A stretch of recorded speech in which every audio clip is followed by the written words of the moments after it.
Assalomu alaykum kanalim muxlislari. Bugungi darsimiz fayllarni, papkalarni arxivlash haqida bo'ladi. Ya'ni arxivlash nima degani? Ya'ni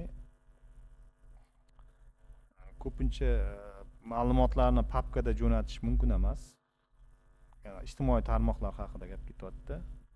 Ya'ni bitta jo'natishga to'g'ri keladi. Papkaning ichida ma'lumotlar, fayllar bo'ladigan bo'lsa, ana shularni arxivlab, ya'ni zip papka yoki rar papka qilib jo'natish ma'qul. Ya'ni bitta papkaga hammasini zip papka qilib, ya'ni siqilgan holda jo'natiladi. Bu qanday qilinadi? Mana masalan bizda mana D diskimizda quyidagicha papkalar mavjud bo'lsin. Biz masalan doktorlar degan papkani zip papkaga yoki rar papkaga aylantirmoqchi bo'lsak, o'shani belgilaymiz shu papkani va ustida o'ng tomon bosadigan bo'lsak, agar WinRAR o'rnatilgan bo'lsa, to'g'risiga o'tib, birinchisi добавить va arxivga qo'shish degani bu. Mana bu yerda 3 xil arxivlash usuli bor: rar, rartor, zip degan usullari. Mana bu eskicha ishlatiladigan, har doim qilinadigan rar. Endi rartor bo'ladigan bo'lsa, buni agar yuborayotgan odamning ham kompyuteri yangi bo'ladigan bo'lsa, rartor o'rnatilgan bo'lsa, rartorni ochadi, bo'lmasa ochmay qoladi. Shuning uchun rarda qilaverish kerak. Buni hamma rar programmalar ochadi. Yoki mana bu zip. Xo'p, endi rarda qiladigan bo'lsak, mana rarni belgilab turib, ok tugmachasini bosamiz. Bir marta bossak, mana bizga уже berdi mana doktorlar. Ichidagi doktorlar degan papka ichidagi ma'lumotlar. Doktorlarning ichida mana shunaqa ma'lumotlar bor edi. Endi bu faylni zip papka qilish uchun ham xuddi shu usulni qilamiz. WinRARni bosgandan keyin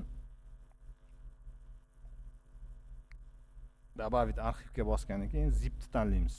Zipni tanlab, endi bu yerda parol qo'yishni ham o'rgatib ketishim kerak. Ustomovit parol bosamiz.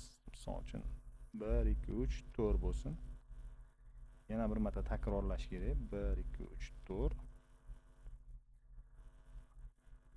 va ok tugmachasini bosamiz. Yana bir marta ok tugmachasini bossak, bizga zip papkani ham hosil qilib berdi. Mana zip ikkita turibdi. Doktorlar ichidagi ma'lumotlar.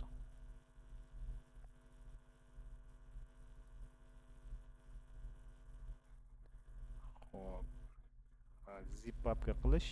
Endi WinRAR o'rnatilmagan bo'lsa, WinRAR mana shu doktorlar papkasini zip papka qilmoqchi bo'lsak, показать дополнительные параметры deganni bosamiz bir marta. Va mana bu yerda отправить degan joyi bor. Shuratga zip papka deganni bosamiz. Bizga ochildi. Endi buni kichkina harflar bilan doktorlar deb yozaylik. Doktorlar zip. Takinina suite deydi. Ya'ni bunaqa nom bor deyapti. 4 bo'ldi, 4-chi bo'lib qoldi. Mana doktorlar degan papka bor ichida, mana boyagi ma'lumotlar. Bugungi darsimiz tugadi. Hurmatli kanal muxlislari, like va kommentariyalar yozishni, obuna bo'lishni unutmang. Keyingi darsda ko'rishguncha.